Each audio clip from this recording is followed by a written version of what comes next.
తెలియజేస్తున్నా. ప్రకాశం జిల్లాలో ప్రభుత్వం నిర్దేశించినటువంటి మార్గదర్శకాల ప్రకారం కోవిడ్ యాక్టివిటీస్ అన్నింటినీ కూడా ఇంప్లిమెంట్ చేస్తున్నాం. ముఖ్యంగా సెకండ్ వేవ్ మొదలైన తర్వాత కేసులు చాలా ర్యాపిడ్గా పెరుగుతున్నాయి. దీనికి తగ్గట్టుగా మనము అన్ని చర్యలు కూడా తీసుకుంటున్నాం. జిల్లా యంత్రాంగం అంతా కూడా అప్రమత్తమైంది. ముఖ్యంగా ఈ కోవిడ్ ఆపరేషన్స్లో as on now very important activity ఏంటంటే వ్యాక్సినేషన్ ప్రోగ్రామ్. దీనికి సంబంధించి మనం ప్రభుత్వం నిర్దేశించిన దాని ప్రకారం 3 కేటగిరీలు ఉన్నాయి. మొదటిదేమో హెల్త్ కేర్ వర్కర్స్, రెండోదేమో ఫ్రంట్ లైన్లో పనిచేస్తున్నటువంటి వర్కర్స్, 3 ప్రయారిటైజ్డ్ జనరల్ పాపులేషన్.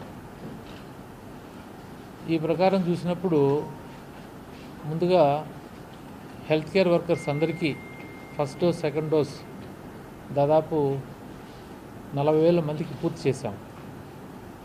కోవిడ్లో ఇంపార్టెంట్ క్రిటికల్ రోల్ ప్లే చేసేది హెల్త్ కేర్ వర్కర్సే కాబట్టి వాళ్ళందరికీ కూడా వ్యాక్సినేషన్ వేసేస్తే వాళ్ళు సురక్షితంగా ఉంటారు. వాళ్ళ సేవలు ప్రజలకి అందజేయడానికి వీలవుతుంది.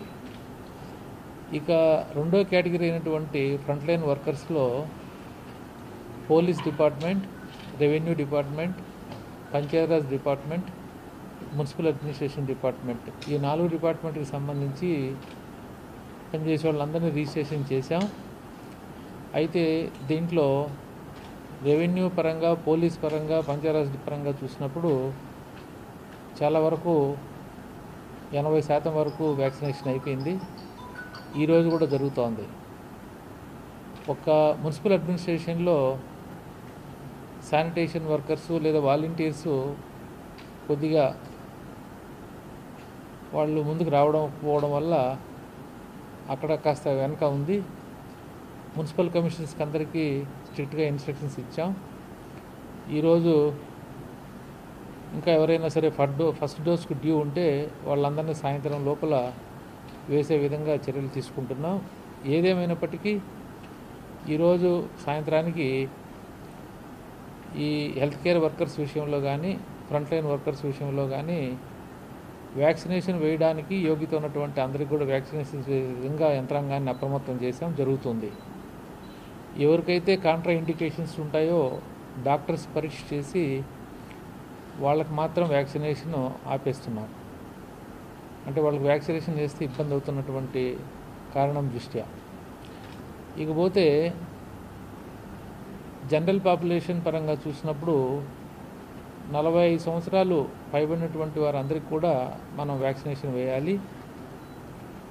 అయితే మనకు లేటెస్ట్గా వచ్చినటువంటి వ్యాక్సినేషన్ ఏదైతే 31,500 కోవిషీల్డ్, ఒక 5,000 కోవాక్సిన్, అది కేవలం హెల్త్ కేర్ వర్కర్స్కి, ఫ్రంట్ లైన్ వర్కర్స్కి ఫస్ట్ డోస్ డ్యూ ఉంటే first dose due, second dose due ఉంటే సెకండ్ డోస్ డ్యూ గత 2 రోజులుగా వాళ్ళు కంటిన్యూస్గా వేస్తున్నాం. ఇప్పుడు రేపు గురువారం అంటే 22వ తారీఖున మనం జనరల్ పాపులేషన్తో సహా అందరికి కూడా మళ్ళా ఎక్కడైతే ఇప్పుడు సెషన్ సైట్స్ మనం ఆర్గనైజ్ చేసామో వాటిల్లో ఓన్లీ సెకండ్ డోస్ కంటిన్యూ చేస్తాం. ఓన్లీ సెకండ్ డోస్, నేను రిపీట్ చేస్తున్నా, ఓన్లీ సెకండ్ డోస్. అంటే హెల్త్ కేర్ వర్కర్స్ అయినా, ఫ్రంట్ లైన్ వర్కర్స్ అయినా, 40 సంవత్సరాలు పైబడినటువంటి జనరల్ పాపులేషన్ అయినా ఎవరైనా సరే సెకండ్ డోస్ డ్యూ ఉన్న వాళ్ళకి 22వ తారీఖున వ్యాక్సినేషన్ వేస్తున్నాము. ఇప్పుడు మన దగ్గర మొత్తం మీద ఇంకా ఒక 30,000 దాకా ఉంది, ఖాళీ మా వ్యాక్సినేషన్ ఉంది మన అందుబాటులో. ఇంకా ఒక 28,000 అలొకేషన్ ఇచ్చారు, ఇప్పుడు అది కూడా వస్తున్నది, ఈరోజు చేరుకుంటుంది అది. కాబట్టి ఎల్లుండి గురువారం మనం వ్యాక్సినేషన్ డెసిగ్నేటెడ్ డే. అయితే ఇది ఎక్కడైతే ఇప్పుడు ప్రైమరీ హెల్త్ సెంటర్సు గ్రామీణ ప్రాంతాల్లో, పట్టణ ప్రాంతాల్లో అర్బన్ హెల్త్ సెంటర్సు, అట్లాగే వైద్య విధాన పరిషత్ హాస్పిటల్స్ అంటే district hospital, area hospitals, community health centres. ఇక్కడ మాత్రమే మనము సెషన్స్ ఉంటాయి. కాబట్టి ఇంకా హెల్త్ కేర్ వర్కర్స్ కానీ, ఫ్రంట్ లైన్ వర్కర్స్ కానీ, ఫస్ట్ డోస్ తీసుకున్నటువంటి జనరల్ పాపులేషన్ ఎవరైనా అందరూ కూడా ఈ గురువారం కేవలం సెకండ్ డోస్కి మాత్రమే వచ్చి మీరు వ్యాక్సినేషన్ వేయించుకోవాల్సిందిగా ఈ సందర్భంగా మనం చేస్తున్నా. ఇప్పుడు ఫస్ట్ డోస్ పరంగా చూస్తే మొత్తం మీద అన్ని కేటగిరీలు కలిపి 2,89,512 మందికి మనం వ్యాక్సినేషన్ వేసాము. సెకండ్ డోస్ కింద 36,822 మందికి కవర్ చేసాము ఇప్పటి వరకు. మొత్తం మీద డోసెస్ పరంగా చూస్తే ఫస్ట్ డోస్, సెకండ్ డోస్ టోటల్గా 3,26,334 మందికి మనం వ్యాక్సినేషన్ వేయడం జరిగింది. గురువారం జరిగేది మాత్రం కేవలం సెకండ్ డోస్కు మాత్రమే. ఏ కేటగిరీ వాళ్ళు అయినా సరే, నాకు తెలిసినంత వరకు health care workers first, second డోసులు అయిపోయినాయి. ఫ్రంట్ లైన్ వర్కర్స్లో ఇంకా కొంతమంది డ్యూ ఉండొచ్చు. జనరల్ పాపులేషన్లో ఎక్కువ మంది సెకండ్ డోస్కు డ్యూ ఉన్నారు. సో అందువల్ల వచ్చినటువంటి వ్యాక్సిన్ని మనం సద్వినియోగం చేసుకోవాలంటే 1-2 డోసులు వేసి మళ్ళీ 2 వారాలు ఆగితే తప్ప ఈ వ్యాక్సినేషన్ వల్ల మనకు వచ్చేటువంటి ఇమ్యూనిటీ రాదనమాట. సో అందువల్ల మనం 2 డోసులు వేసే వాళ్ళ సంఖ్యను పెంచేదానికి గురువారం సెకండ్ డోస్కి మాత్రమే పెట్టామని ఈ విషయాన్ని అందరూ కూడా గుర్తిరగాలని చెప్పి మనవి చేస్తున్నాం. ఇంకపోతే కోవిడ్ యాక్టివిటీస్లో భాగంగా క్షేత్రస్థాయిలో మనకు చేయాల్సినటువంటి యాక్టివిటీస్ చాలా ఉన్నాయి. ప్రధానంగా కమ్యూనిటీని సర్వేలెన్స్లో పెట్టుకోవడం చాలా ముఖ్యం. మనకు గ్రామ వార్డు సచివాలయాలు ఉన్నాయి కాబట్టి వాటిని ఆధారం చేసుకొని ఈ సచివాలయాల్లో పనిచేసే సిబ్బంది, ఇంకా ఎక్స్టెండెడ్గా పనిచేసే volunteers, ASHA workers, Anganwadi workers, ఎస్హెచ్జీల్లో పనిచేసే విఓఏలు, ఎస్హెచ్జీ లీడర్సు, అట్లాగే నరేగాలో పనిచేసేటువంటి ఫీల్డ్ అసిస్టెంట్సు, మేట్సు, వీళ్ళందరికీ కూడా సచివాలయంలో ముఖ్యంగా గ్రామీణ ప్రాంతంలో కన్వర్జెన్స్ మోడ్లో అందరినీ కూడా యాక్టివేట్ చేశాము. సర్వేలెన్స్లో మనం అందరినీ ఉంచాము కమ్యూనిటీని. ఎవరికైనా సరే సిమ్టమ్స్ ఉన్నటువంటి వాళ్ళు కానీ, లేదా ట్రావెల్ హిస్టరీ ఉన్నటువంటి వాళ్ళు కానీ, ఏవైనా కోవిడ్ వచ్చేటువంటి అవకాశాలు ఉన్నాయి లేదా ఆ లక్షణాలు కాస్త ప్రస్ఫుటం అవుతున్నాయని చెప్పి ఎవరికైనా సరే గోచరించిన వెంటనే వాళ్ళను మనం డిటెక్ట్ చేసి వాళ్ళను మనం హోమ్ క్వారంటైన్లో పెట్టుకొని టెస్టింగ్ చేసి నిర్ధారణ చేసే విధంగా మనం సర్వేలెన్స్ యాక్టివిటీస్ను గట్టిగా క్షేత్రస్థాయిలో మానిటర్ చేస్తున్నాము. ఇంకా రెండో ఇంపార్టెంట్ యాక్టివిటీ టెస్టింగ్ చేయడం. ఇప్పుడు పాజిటివిటీ రేట్ ఎక్కువైంది. కమ్యూనిటీలో ఇన్ఫెక్షన్ ఉన్నటువంటి వాళ్ళు బాగా ఉన్నట్టు మనకు అర్థమవుతుంది. కాబట్టి ఈ టెస్టింగ్ విషయంలో మనం ప్రయారిటీ చేశాము. నిన్న వీడియో కాన్ఫరెన్స్లో కూడా మరి స్టేట్ కమాండ్ కంట్రోల్ చైర్పర్సన్ గారిని జవహర్ రెడ్డి గారు కానీ, principal secretary health and family welfare Anil Kumar Singhal గారు, కమిషనర్ భాస్కర్ గారు, వీళ్ళందరూ కూడా మాకు ఇచ్చిన డైరెక్షన్ టెస్టింగ్లు ఏంటంటే ప్రైమరీ కాంటాక్ట్స్ మనం ఎక్కువ ఫోకస్ పెట్టి టెస్ట్ చేయాలి. ఆ తర్వాత మన సర్వేలెన్స్లో మన దృష్టికి వచ్చేటువంటి సింప్టమాటిక్ కేసెస్ని దృష్టి పెట్టాలి. మూడోది, ఎవరైనా ప్రజలు స్వచ్ఛందంగా వచ్చి మాకు టెస్ట్ ఏం చేయండి అని చెప్పి అడిగే వాళ్ళకి 104 ద్వారా అడిగినా, లేదా స్వచ్ఛందంగా సబ్ సెంటర్స్కి కానీ లేకపోతే పిఎస్సీలకు, యూఎస్సీలకు వచ్చి టెస్టింగ్ చేయండి అని అడిగిన వాళ్ళకి ప్రాధాన్యత పెట్టి టెస్ట్ చేస్తున్నాము. ఇంకా కంటైన్మెంట్ జోన్స్లో ప్రోటోకాల్ ప్రకారం టెస్టింగ్ జరుగుతుంటుంది. సో ఈ టెస్టింగ్ యాక్టివిటీ ఒక ఇంపార్టెంట్. ఇది కూడా మెడికల్ ఆఫీసర్ ఆధ్వర్యంలో జరుగుతుంది, పిఎస్సీ కానీ యూఎస్సీ కానీ. మూడోది ట్రయేజింగ్ అంటాము. అంటే పాజిటివ్ అయినటువంటి కేసుల్ని మెడికల్ ఆఫీసర్ స్వయంగా అందరినీ ఎగ్జామిన్ చేసి ఆ పేషెంట్ యొక్క కండిషన్ బట్టి స్టేబుల్గా ఉంటే, ముఖ్యంగా అసిమ్టమాటిక్గా ఉంటే కనుక హోమ్ ఐసోలేషన్లోనే పెట్టి రోజువారీగా వాళ్ళని పరీక్ష చేసుకుంటూ మనం అబ్జర్వేషన్లో ఉంచుకుని ట్రీట్మెంట్ ఇవ్వడం. లేదు కండిషన్ సరిగా లేకపోతే మనం కోవిడ్ కేర్ సెంటర్కి పంపాలా లేదా హాస్పిటల్కి పంపాలా అనేది మెడికల్ ఆఫీసర్ డిసైడ్ చేస్తాడు. దాన్నే మనం ట్రయేజింగ్ అంటాం.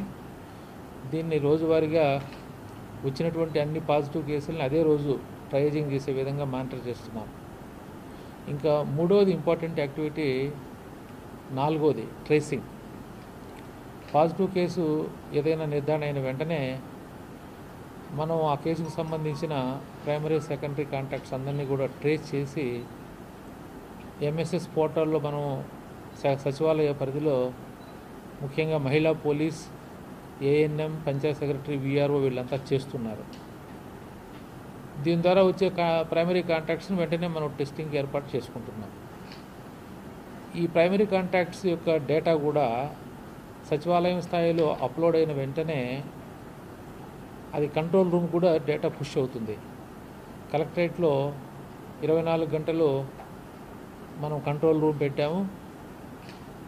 ఈ కంట్రోల్ రూమ్ ద్వారా ఈ ప్రైమరీ కాంటాక్ట్స్ అందరినీ కూడా మనం మాట్లాడి వాళ్ళకి దగ్గరగా పిఎస్సి ఏదైతే ఉందో అక్కడికి టెస్ట్ చేసుకోవడానికి వాళ్ళని మొబిలైజ్ చేయడం, అట్లాగే మెడికల్ ఆఫీసర్స్ అందరినీ ఇదిగో మీ పిఎస్సి పరిధిలో లేదా మీ అర్బన్ హెల్త్ సెంటర్ పరిధిలో ఇంతమంది ప్రైమరీ కాంటాక్ట్స్ ఆల్రెడీ అప్లోడ్ అయ్యి ఉన్నారు, వాళ్ళకి వెంటనే టెస్ట్ చేయండి అని చెప్పి 24 గంటలు మనం ఈ కంట్రోల్ రూమ్ ద్వారా ఈ కాంటాక్ట్ ట్రేసింగ్లో ప్రైమరీ కాంటాక్ట్స్ ఎవరైతే ఉన్నారో వాళ్ళందరినీ టెస్ట్ చేసే విధంగా కూడా మనం మానిటర్ చేస్తున్నామని చెప్పి సందర్భంగా తెలియజేస్తున్నాం. సో అందువల్ల ట్రేసింగ్, టెస్టింగ్ అనేది చాలా ఇంపార్టెంట్ ఫీల్డ్ యాక్టివిటీ.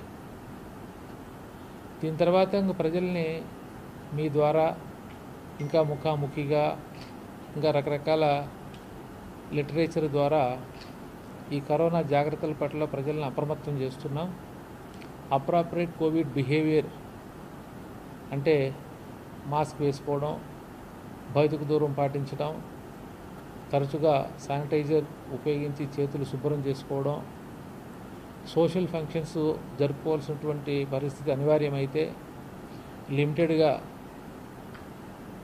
చేసుకోవడం, రిలీజియస్ ఫంక్షన్స్ అన్నీ కూడా అవాయిడ్ చేయడం, అవసరమైతే తప్ప బయటికి రాకుండా ఇంట్లోనే ఉండే విధంగా, ఎక్కడైనా సరే shops, establishments, restaurants, entertainment places ఇట్లాంటివన్నీ కూడా మరి కోవిడ్ నామ్స్ పాటించి నడిపే విధంగా మనం ఒక మెకానిజాన్ని ఏర్పాటు చేసాం.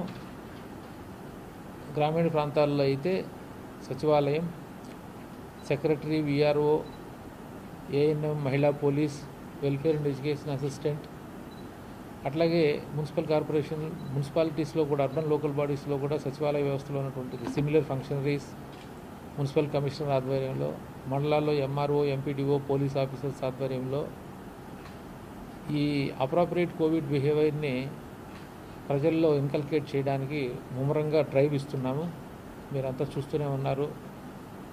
మండలాల్లో పనిచేసే అధికారులు అట్లాగే పోలీస్ ఆఫీసర్తో సహా అందరూ క్షేత్రస్థాయిలో ప్రజలందరినీ కూడా అప్రమత్తం చేస్తున్నాం.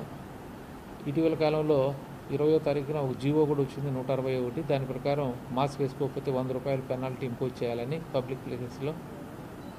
సో ఈ రకంగా మనము ఈ అప్రాపరేట్ కోవిడ్ బిహేవియర్ లేదా ఐఈసీ యాక్టివిటీస్ వీటిని ముమ్మరంగా కంటిన్యూస్గా క్షేత్రస్థాయిలో జరుగుతూ ఉన్నాయి. ఇక కంటైన్మెంట్ జోన్స్ ఎక్కడైతే మనం డిక్లేర్ చేస్తున్నామో అక్కడ ఈ కంటైన్మెంట్ ఆపరేషన్స్ ఫోకస్గా ఇంప్లిమెంట్ చేసే విధంగా కూడా మండల స్థాయిలో యంత్రాంగం, tahsildar, police officer, medical officer, వీళ్ళు కోర్ ఆఫీసర్స్, సెక్రటరియట్లో పనిచేసే సిబ్బంది ద్వారా ఈ కంటైన్మెంట్ జోన్స్లో ఏవైతే మనం మెజర్స్ అన్నీ ఇంప్లిమెంట్ చేయాలో ఇవన్నీ చేస్తున్నాం. సో ఇట్లా ఇప్పుడు నేను చెప్పినటువంటి ఈ విషయాలన్నీ కూడా సర్వేలెన్స్ కానీ, టెస్టింగ్ కానీ, ట్రేసింగ్ కానీ, ట్రయేజింగ్ కానీ, తర్వాత ఐఈసీ యాక్టివిటీస్ లేదా కోవిడ్ బిహేవియర్ కానీ, కంటైన్మెంట్ ఆపరేషన్స్ కానీ, ఇవి క్షేత్రస్థాయిలో జరిగే కార్యకలాపాలు. మానిటర్ చేయడానికి జిల్లాలో 18 మంది స్పెషల్ ఆఫీసర్ని వేశాము. ఒక్కొక్కరికి 3 లేదా 4 మండలాలు ఇంక్లూడింగ్ అర్బన్ ఏరియాస్ అప్పచెప్పి కాన్స్టెంట్గా మండల్ లెవెల్ ఆఫీసర్స్తో, మెడికల్ ఆఫీసర్స్తో వాళ్ళు మాట్లాడుతూ క్షేత్రస్థాయిలో యాక్టివిటీ ఎలా జరుగుతుంది అంతా కూడా వాళ్ళు పర్యవేక్షణ చేస్తున్నారు. ఇంకా జిల్లా స్థాయికి వచ్చినప్పుడు మరి హాస్పిటల్ ప్రిపేర్నెస్ అనేది ఒక ఇంపార్టెంట్ కంపోనెంటు. క్షేత్రస్థాయిలో మనం చేసే కార్యక్రమాల వల్ల ఎవరైనా సరే పేషెంట్స్ పాజిటివ్ అయిన వాళ్ళు క్రిటికల్ స్టేజ్లోకి వచ్చినప్పుడు వాళ్ళని మనం అర్లీగా హాస్పిటల్కి తీసుకొచ్చి ట్రీట్మెంట్ ఇవ్వాలి. సో ఆ లాజిస్టిక్స్ కూడా మధ్యలో ఉంటాయి. ఈ రకంగా హాస్పిటల్ ప్రిపేర్నెస్లో భాగంగా మనము గవర్నమెంట్ హాస్పిటల్ మరి జిల్లా హెడ్ క్వార్టర్స్లో ఉంది.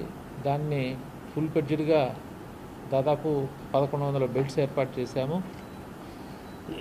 దాంతోపాటు వైద్య విధాన పరిషత్ హాస్పిటల్స్ అన్నీ కూడా ఎన్ని బెడ్లు మనం ఏర్పాటు చేయడానికి వీలైతే అన్ని బెడ్లు ఏర్పాటు చేశాము. ప్రధానంగా జిల్లా hospital Markapuram, area hospitals Kandukur, Chirala, ఆ తర్వాత 11 ప్రైవేట్ హాస్పిటల్స్ కూడా మనం నోటిఫై చేశాం.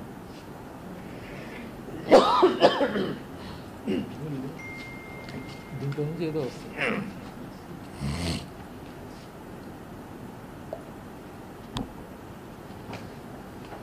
ఈ ప్రైవేటు 11 హాస్పిటల్కి ఒక నోడల్ ఆఫీసర్ని అపాయింట్ చేశాము. ఆ హాస్పిటల్లో అడ్మిషన్స్, అక్కడ ఏర్పాట్లు ఎలా ఉన్నాయి, ఎవరికన్నా ఇబ్బందులు పెడుతున్నారా ఏంటి అనే విషయం మీద వాళ్ళు ఎప్పటికప్పుడు రోజువారీగా తనిఖీలు చేసి చెప్తూ ఉంటారు. అట్లాగే ప్రతి ప్రైవేట్ హాస్పిటల్లో ఒక హెల్ప్ డెస్క్ మన వైపు జిల్లా యంత్రాంగం వైపు నుంచి ఏర్పాటు చేశాము. అది 24 అవర్స్ అక్కడ ఒక మనిషి అందుబాటులో ఉంటాడు. అట్లాగే ఆక్సిజన్ సప్లై ఈ హాస్పిటల్ ప్రిపేర్నెస్లో చాలా క్రిటికల్. మనకు చెన్నై నుంచి సప్లై ఆగిపోయినా వైజాగ్ నుంచి టైఅప్ ఇచ్చారు. ఇంతవరకు అయితే క్రిటికల్ స్టేజ్లకి మనం వెళ్ళలేదు. నిన్న కూడా 12 KL వచ్చింది. ఇప్పుడు 2 వెహికల్స్ 8 KL మన దారిలో ఉన్నాయి. ఇది ఎగ్జాస్ట్ అవ్వక ముందే ఆ 16 KL కూడా మనకు వస్తుంది. మళ్ళీ ప్లాన్ చేస్తున్నాం. సో ఆక్సిజన్ అనేది కొద్దిగా ఇబ్బందులు ఉన్నప్పటికీ దాన్ని అధిగమించే విధంగా చర్యలు తీసుకుంటున్నాం. అట్లాగే హాస్పిటల్లో వేస్టేజ్ లేకుండా ఎవరికైతే అవసరమో గట్టిగా స్ట్రిక్ట్గా ఇంప్లిమెంట్ చేసే విధంగా ఏర్పాటు చేశాం. అట్లాగే జనరల్ హాస్పిటల్లో ఉన్నటువంటి డాక్టర్స్కి అందరికీ కూడా స్టేట్ లెవెల్ స్పెషలిస్ట్ తోటి ఓరియంటేషన్ కూడా ఈరోజు ఏర్పాటు చేశాం. ఈ పేషెంట్ ట్రీట్మెంట్ చేసే విషయంలో, అంటే పేషెంట్ కేర్ విషయంలో ఎలాంటి మెలకువలు తీసుకోవాలనే దాని మీద కూడా. ఇదే కాకుండా ఇంకా వెంటిలేటర్స్ అన్నీ మనకు హాస్పిటల్ 200 దాకా ఉన్నాయి. ఇబ్బంది ఏం లేదు. ప్రైవేట్ హాస్పిటల్స్, గవర్నమెంట్ హాస్పిటల్ అన్నీ కలిపితే మొత్తం మీద 300 పైచీలకు మనకు వెంటిలేటర్స్ ఫెసిలిటీ ఉంది. ఆక్సిజన్ బెడ్స్ కూడా దాదాపు 850 దాకా ఉన్నాయి. So as on now we are able to handle. ఇక ఆఖరిగా కొన్ని ఏరియాస్లో లోకల్గా రెస్ట్రిక్షన్స్ ఇంపోజ్ చేసే విధంగా కూడా చర్యలు తీసుకుంటున్నాం. ముఖ్యంగా 1వ తారీఖు నుంచి ఈరోజు వరకు వచ్చినటువంటి కేసులన్నీ కూడా రిపోర్టు లెక్క చూస్తే మా ఒంగోలు పట్టణంలో అత్యధికంగా కేసులు నమోదైనాయి. ఆ తర్వాత చీరాల, మార్కాపురం, కందుకూరు, కనిగిరి ఈ అర్బన్ ఏరియాస్లో కూడా కన్సిడరబుల్గా కేసులు రిపోర్ట్ అయినాయి. ఇవే కాకుండా రూరల్ ఏరియాలో కొన్ని మండలాలు మరి సంభవ్ అక్కడ పరిస్థితులు ఏమి వాళ్ళకు ఈ కోవిడ్ ఇన్ఫెక్షన్ స్ప్రెడ్ అవ్వడానికి దోహరించేసో తెలియదు కానీ తిరుపురాంతకం, సింగరాయకొండ, పర్చూరు, తర్వాత టంగుటూరు, వేటపాలెం, దర్శి, కారంచేడు ఈ మండలాల్లో ఇది రూరల్ గ్రామీణ ప్రాంతం అయినా సరే కేసులు గణనీయంగా దాదాపు 100 దగ్గర ఉన్నాయి. సో ఈ రకంగా ఒక 19 అంటే అర్బన్ ఏరియా మండలాలు అంటే రూరల్ ఏరియాస్ తీసుకుంటే ఒక 19 ప్లేసెస్లో లోకల్గా కొన్ని రెస్ట్రిక్షన్స్ ఇంపోజ్ చేయడానికి ఈరోజు ఆర్డర్స్ ఇవ్వబోతున్నాం. దీని పర్యవసానం ఏంటంటే ఉదయం 6 గంటల నుంచి 10 గంటల దాకా 4 గంటల పాటు ఎసెన్షియల్ సర్వీసెస్, ఎసెన్షియల్ కమ్యూనిటీస్ తెచ్చుకోవడానికి పర్మిట్ చేస్తాము. 10 గంటల నుంచి సాయంత్రం 4 గంటల దాకా టోటల్గా movement of the people activity అంతా కూడా క్లోజ్ చేసే విధంగా చర్యలు తీసుకుంటాం. 4 గంటల నుంచి 6 గంటలకు మళ్ళీ 2 గంటలు సాయంత్రం పూట మళ్ళా ఓపెన్ చేసి ఏదైనా ఎసెన్షియల్ సర్వీసెస్, ఎసెన్షియల్ కమ్యూనిటీసు ఇట్లాంటివి ఏదన్నా ఉంటే ఆ రిక్వైర్మెంట్ మీట్ అవ్వచ్చు. మళ్ళీ సాయంత్రం 6 AM నుంచి తెల్లారి 6 AM దాకా టోటల్గా మూమెంట్ ఆఫ్ ది పీపుల్ కానీ యాక్టివిటీస్ కానీ పర్టికులర్గా ఈ 19 ప్లేసుల్లో మనం ఈ రెస్ట్రిక్షన్స్ ఇంపోజ్ చేసే విధంగా ఆర్డర్స్ జారీ చేస్తున్నాం. దీనివల్ల ఎక్కడైతే మనకు ఇప్పుడు ఆల్రెడీ కేసులు ఎక్కువ ఉన్నాయి కాబట్టి అక్కడే మనకు ఫాస్ట్గా స్ప్రెడ్ అవుతుంది. ఈ రకంగా నేను రెస్ట్రిక్షన్స్ లోకల్గా చేయకపోతే ఇంకా అక్కడ ఎక్కువ కేసులు ఉత్పన్నం అవ్వడం కాకుండా ఆ ప్లేసులకి ఇతర జిల్లాల నుంచి వెళ్ళే వాళ్ళు ఎవరన్నా వెళితే వాళ్ళు కూడా ఇన్ఫెక్షన్ గురవుతారు. సో అది కూడా ఒక చర్య తీసుకుంటానని చెప్పి ఈ సందర్భంగా తెలియజేస్తున్నా. ఇంకా మ్యాన్ పవర్ విషయంలో కూడా గవర్నమెంట్ పర్మిషన్ ఇచ్చింది. గతంలో మనం కోవిడ్ కోసం ప్రత్యేకంగా అపాయింట్మెంట్ చేసిన వాళ్ళు 6 నెలల తర్వాత వాళ్ళందరినీ కూడా ఆగిపోమన్నాం. మళ్ళీ గవర్నమెంట్ కోవిడ్ కోసమే నియమించిన వాళ్ళందరినీ కూడా ముందుగా 3 నెలలు ఎక్స్టెన్షన్ ఇచ్చారు. ఏప్రిల్ 1 నుంచి అందరినీ కూడా మళ్ళా జాయిన్ అవ్వమని చెప్పి వాళ్ళందరికీ ఇన్ఫర్మేషన్ ఇవ్వడం జరిగింది. అట్లా మనం దాదాపు 750 మంది దాకా మనం జాయిన్ అవ్వండి అని చెప్పి వాళ్ళకి ఇన్ఫర్మేషన్ ఇస్తే ఇప్పటివరకు 500 మంది మాత్రమే రిపోర్ట్ చేశారు. ఇంకా కొన్ని గ్యాప్ ఉన్నాయి. ఆ గ్యాప్ ఉన్నటువంటి వేకెన్సీస్ని కూడా మనం ఫిల్ చేసుకునే విధంగా చర్యలు తీసుకుంటున్నాం.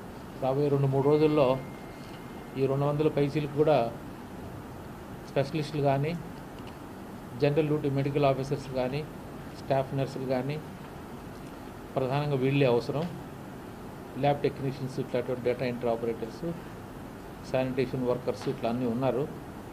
ఇప్పుడు మళ్ళీ సర్జ్ వచ్చింది కాబట్టి ఈ మ్యాన్ పవర్ అదనంగా నియమించే విధంగా కూడా చర్యలు తీసుకుంటున్నాం.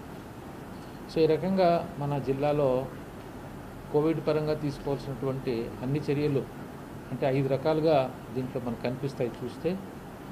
ఒకటేమో వ్యాక్సినేషన్, రెండోదేమో అప్రాపరియేట్ కోవిడ్ బిహేవియర్ని ప్రజల్లో ఎన్షూర్ చేయడం, 3 ఏమో ప్రాపర్గా టెస్టింగ్ చేయడం, 4 ఏమో ట్రేసింగ్ చేయడం, 5 ఏమో treatment either at home isolation or at COVID care centre or hospital. COVID care centres establish చేయడానికి కొంత టైం పడుతుంది. అవి దశల వారీగా ఇంప్రూవ్ చేసుకుంటూ వెళ్తాం. ఒక 3000 బెడ్ల వరకు ఏర్పాటు చేసే విధంగా చర్యలు తీసుకుంటున్నాం. ఇమీడియట్గా 1000 బెడ్లు ఏర్పాటు అయ్యే విధంగా ఒక 3-4 రోజుల్లో ఏర్పాటు చేస్తున్నాం.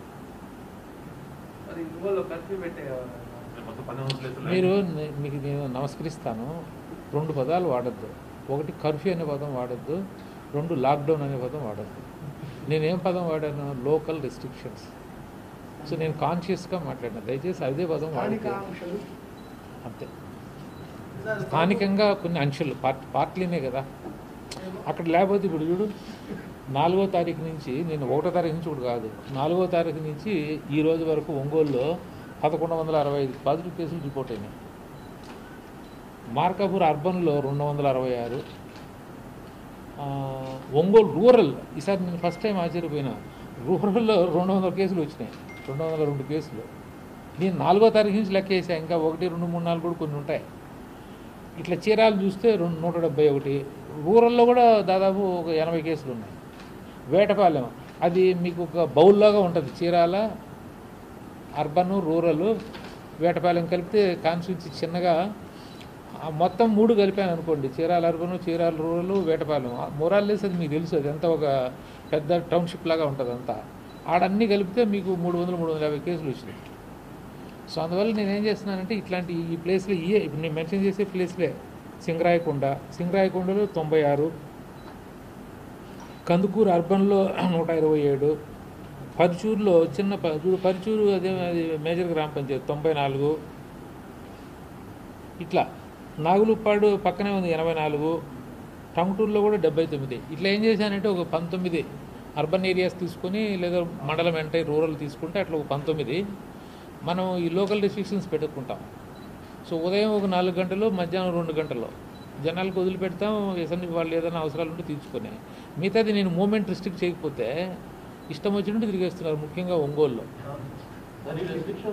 ఎలా ఇంకా నేను చేయాలి? ఇంకా అటువంటిప్పుడు ఇంకా ఇప్పుడు ఈరోజు ఆర్డర్స్ ఇచ్చి రేపు మీటింగ్ వేసి ఈ పర్టికులర్ మండలం నుంచే పోలీసు రెవెన్యూ అందరిని పిలిపించుకొని వాళ్ళని సెర్చ్ చేస్తాం. మిగతా దగ్గర తక్కువ ఉన్నాయి. కనీసం ఇక్కడ నేను రెస్ట్రిక్ట్ చేస్తే ఆ మెసేజ్ మిగతా దానికి వెళ్తారు కదా. ఇప్పుడు ఉదాహరణకి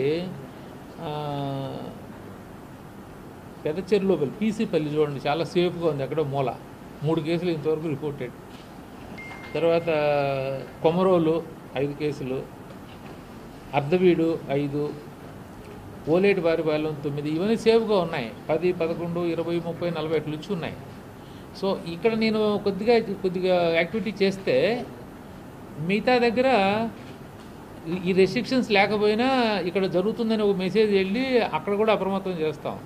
అక్కడ గట్టిగా చేస్తున్నాం, ఇప్పుడు ఇంకా ఉధృతం చేస్తాం ఈ వారం అంతా పోను. సో నేను చెప్పొచ్చేది ఏంటంటే ఈ కోవిడ్ బిహేవియర్ పాయింట్ ఆఫ్ వ్యూలో ప్రజలందరూ అప్రమత్తం లేకపోతే యంత్రాంగాన్ని కూడా ఒక మేరకే కదా శక్తి ఉంటుంది. నాకు కూడా నాకేమీ అతీంద్రియ శక్తులు ఏమి లేవు కదా. విఠలాచార్య సినిమాలో లాగా మంత్రదండం పెట్టుకొని అందరికీ నయం అయిపోవాలని నేను అనలేను. సో అందువల్ల దీంట్లో చాలా మేనేజ్మెంట్ లెవెల్స్ ఉంటాయి. సో ఫీల్డ్ లెవెల్లో నేను చెప్పిన యాక్టివిటీస్ అన్నీ చేసుకుంటా ఇక్కడ అల్టిమేట్ ఆబ్జెక్ట్ ఏంటంటే కేసు ఏదైనా సరే క్రిటికల్ స్టేజ్కి వస్తే అది హాస్పిటల్కి అర్లీగా ప్రజెంట్ చేయడం. ఇది కరోనాలో ఒక ఇంపార్టెంట్ బెంచ్ మార్క్. కేసు అర్లీగా హాస్పిటల్ ప్రజెంట్ అయితే 100% నేను చెబుతున్నా, ఏదైనా వాళ్ళకి కోమార్బిడ్ కండిషన్లో వైటల్ ఆర్గాన్ ఏదన్నా ఇబ్బంది, దట్టు ఓన్లీ లంగ్స్కి సంబంధించి ఏదైనా ఇబ్బంది ఉంటే తప్ప వాళ్ళకి ఏం కాదు. ఆ రకంగా మీరే ప్రత్యక్షంగా చూశారు. జనరల్ హాస్పిటల్లో నుంచి ఎంతోమంది 70 సంవత్సరాలు పైబడినటువంటి వృద్ధులంతా కూడా ట్రీట్మెంట్ తీసుకొని చక్కగా బయటికి వెళ్ళారు. సో అందువల్ల నేను చెప్పొచ్చేది ఏంటంటే ప్రజలు కూడా ఈ స్ప్రెడ్ని అరికట్టకపోతే, నేను టెస్ట్ కూడా లిమిటెడ్గానే చేయగలుగుతాను కదా. ఈ రోజున 4 RT-PCR మెషిన్స్ నా దగ్గర ఉన్నాయి. నేను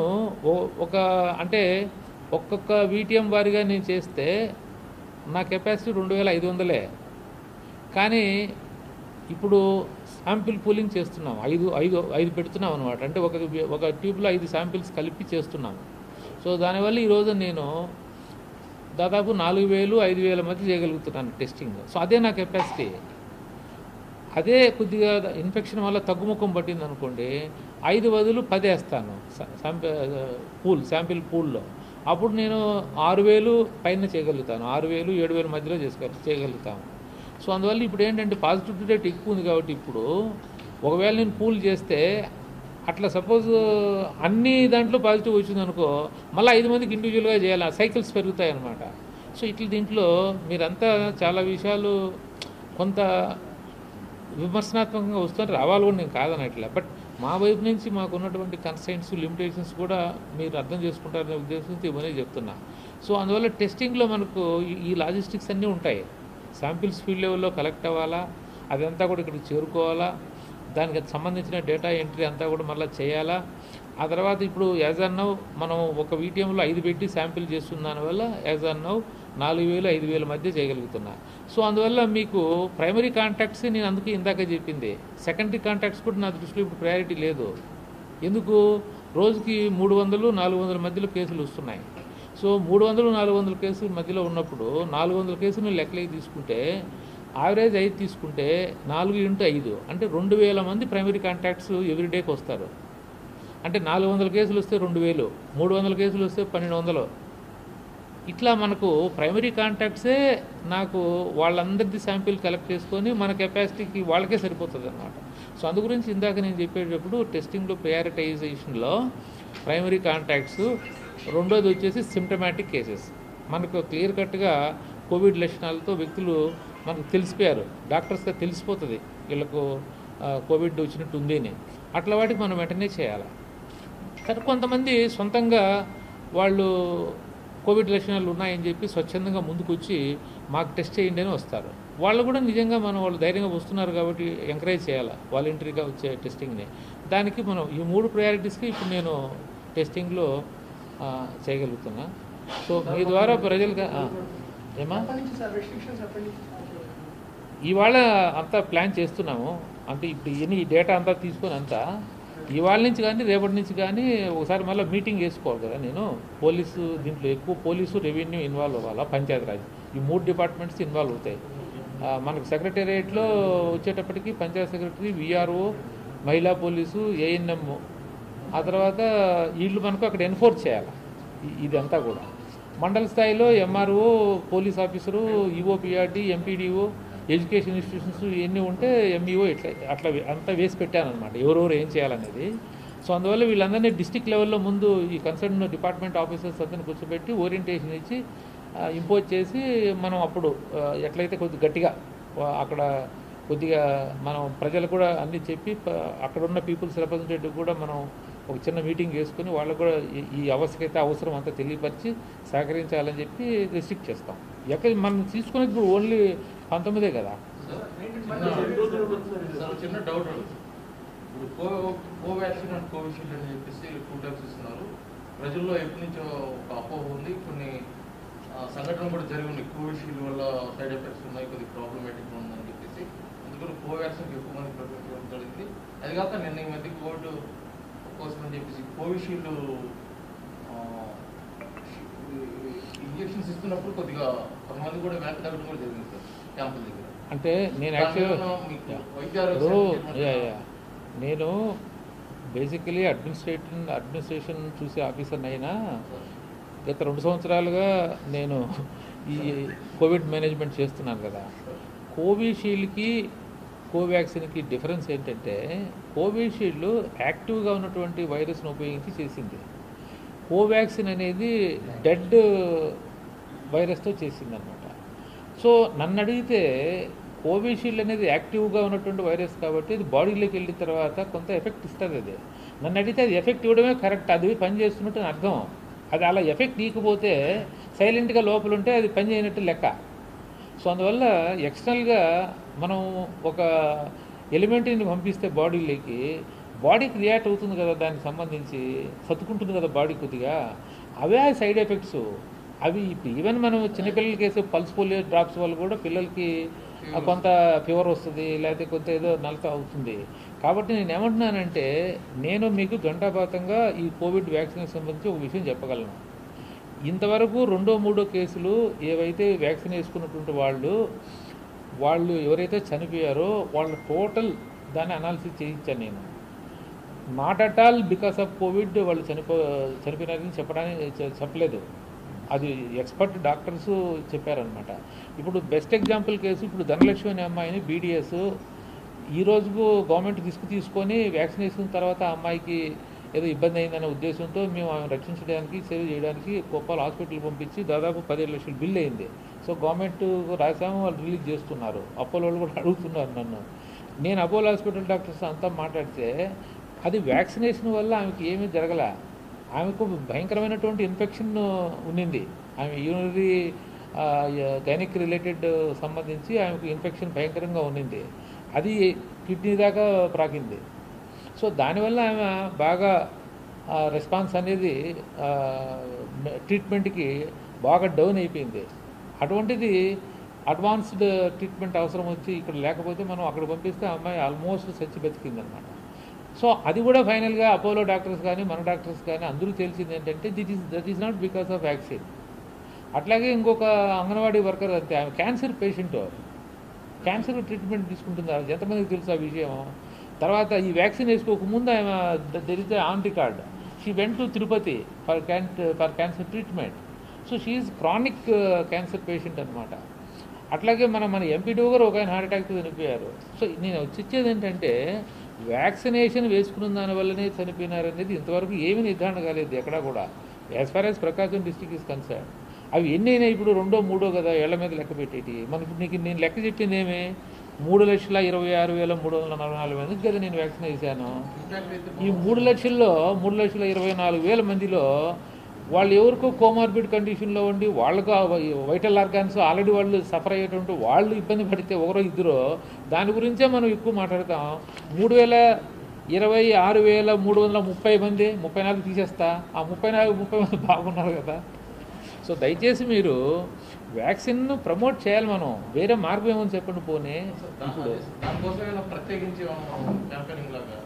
ఇప్పుడు ఎవరైనా ఇప్పుడు గ్రామ స్థాయిలో మొన్న ఒకరోజు 50,000 వేసిస్తాం ఒకరోజే.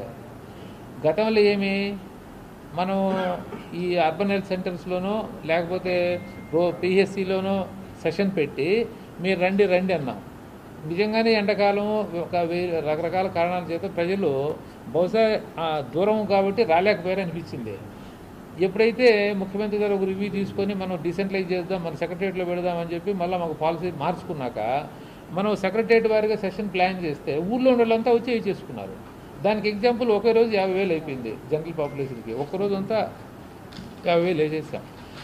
ఇక్కడ నేను చెప్పొచ్చేది ఏంటంటే మనకు సెక్రటరియట్ వారిగా ఈ వ్యాక్సినేషన్ మీద మనం చెప్తానే ఉన్నాం ప్రజలకి, ఏం కాదు వేయించుకోండి అని. ఫైనల్గా ప్రజలు ఏం చేసింది, దానికి కరెక్ట్గా అదే టైంకి సెకండ్ వేవ్ కొద్దిగా వచ్చింది.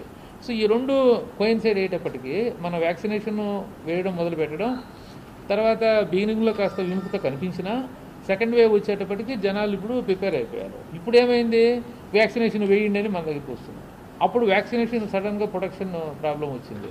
సో అందువల్ల మనం కంటిన్యూస్గా వ్యాక్సినేషన్ ప్రోగ్రామ్ చేయలేకపోతున్నాం. ఇప్పుడు ఈరోజు health care workers, front line workers ఎందుకు ప్రయారిటీ? వాళ్ళు కదా ఇప్పుడు ముందుండి వీళ్ళకందరికీ వ్యాక్సినేషన్ వేయాలన్నా ఈ పాజిటివ్ కేసులన్నీ కూడా ఎవరన్నా వస్తే వాళ్ళ ఇంటికి పోయి కాంటాక్ట్ ట్రేసింగ్, టెస్టింగ్ అంతా వీళ్ళు హ్యాండిల్ చేయాలి కదా, అవన్నీ యాక్టివిటీస్. అందువల్ల వీళ్ళు సురక్షితంగా ఉండాలి కదా, అందుకు వీళ్ళకి 100% వేయాలని గవర్నమెంట్ డిటర్మైన్. అందువల్ల వాళ్ళు కొన్ని కారణాల చేత భయపడతా ఉన్నా కూడా బలవంతంగా మేము ఏదో రకంగా నచ్చజెప్పి వాళ్ళని అందరినీ తీసుకొస్తున్నాం. ఇప్పుడు హెల్త్ కేర్ వర్కర్స్ 0 అయిపోయింది, అందరికీ వేసేసాం. ఒక్క ఫ్రంట్ లైన్ వర్కర్స్ విషయంలో మున్సిపల్ అడ్మినిస్ట్రేషన్లో శానిటేషన్కి సంబంధించిన వాళ్ళు కొంత వెనకబడి ఉన్నారు తప్ప మిగతా అంతా గేరప్ అయిపోయింది. ప్రజల్లో అయితే అవగాహన వచ్చేసింది. ఇప్పుడు ఎంతోమంది వృద్ధులు మనం వ్యాక్సినేషన్ ఇచ్చుకుంది మనం ఫోటోలు చూస్తున్నాం కదా. సో ఇప్పుడు మన ఉద్దేశం ఏమి, 2 డోసులు వేసుకుని 2వ డోసు అయిన 2 వారాల తర్వాత కానీ ఈ వ్యాక్సినేషన్ వల్ల వచ్చే ప్రయోజనం మనకు రాదనమాట. సో అందువల్ల మనం ఏం చేయాలని, కొంతమందినైనా సరే 2 డోసులు వేసేసి మనం వాళ్ళని సేఫ్ సైడ్లో పెట్టేసుకుంటే వాళ్ళు అట్లీస్ట్ సేఫ్గా ఉంటారనమాట. సో అందువల్ల మనకు ఇప్పుడు వచ్చే 28,000 ఇప్పుడు బ్యాలెన్స్ మా చేతిలో కొంత ఉంది, అది కలిపి గురువారం రోజున ఓన్లీ సెకండ్ డోస్ పెట్టాం. సో ఆ సెకండ్ డోస్ డ్యూ ఉన్న వాళ్ళంతా వచ్చి సెకండ్ డోస్ వేసుకుంటే అది ఇప్పుడు సెకండ్ డోసు అందరూ వేసుకున్నంత 36,822. సో రేపు 50,000 ప్లాన్ చేశాను గురువారం రోజున. సో ఆ 50,000 మందికి సెకండ్ డోస్ వేసేస్తే దాదాపు 1,00,000 మందికి మనం రీచ్ అవుతాం. సో ఆ 1,00,000 మందికి ఫస్ట్ సెకండ్ అయినట్టు లెక్క. నెక్స్ట్ వచ్చినప్పుడు మళ్ళీ ఏం చేస్తాం, ఒకవేళ ఎక్కువ వచ్చిందనుకోండి 2 కలుపుతుంటాం. ఇక ఫస్ట్ డోసు డ్యూ ఉంటే వాళ్ళని రమ్మంటాను, లేదు రెండోది కూడా కొద్దిగా తక్కువే వచ్చిందనుకోండి అప్పుడు కూడా ఇంకా మిగిలిపోయిన సెకండ్ డోస్కే కవర్ చేస్తాం.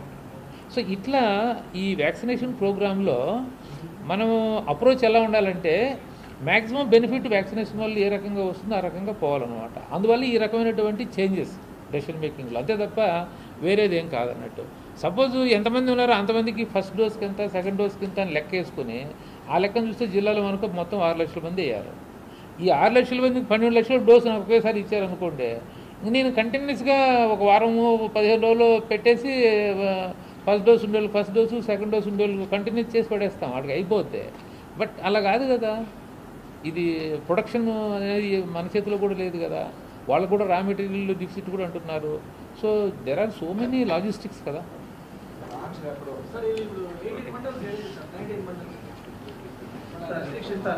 ఇస్తాం, అది నేను కమ్యూనికేట్ చేస్తాను.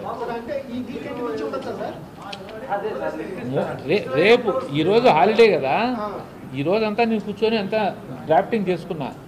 మీరు చూస్తున్నారు కదా, ఇంపార్టెంట్ ఏంటైతే నేనే కూర్చొని చేసుకోవాలి, అంతా తయారు చేశాను.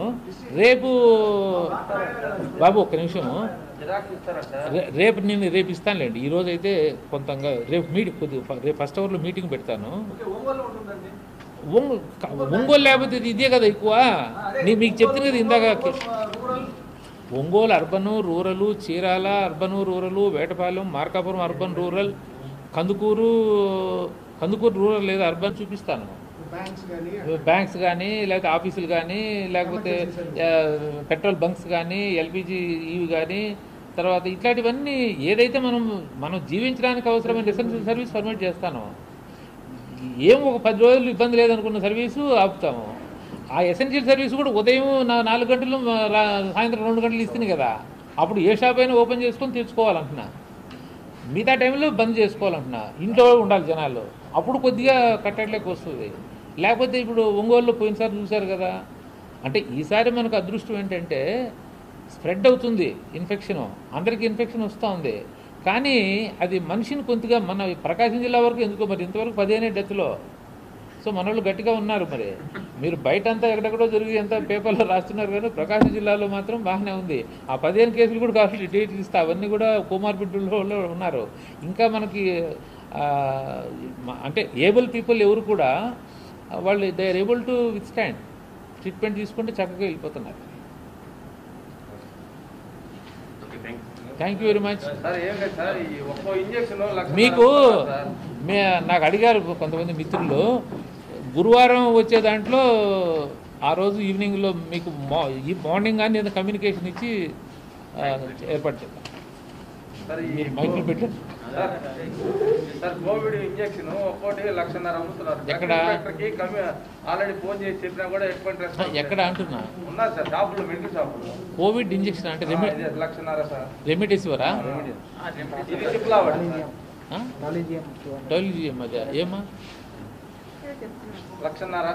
సరే, నేను ఒకసారి దాని మీద తగ్గించుకొని పిలిపించి కొద్దిగా ఆల్రెడీ 10 షాపులు ఉన్నాయని చెప్పారు సార్, వాళ్ళు ఫోన్ దాటేస్తున్నారు. కట్టిన పెట్టలు నాకు విషయం ఫ్లాగ్ చేశారు కదా.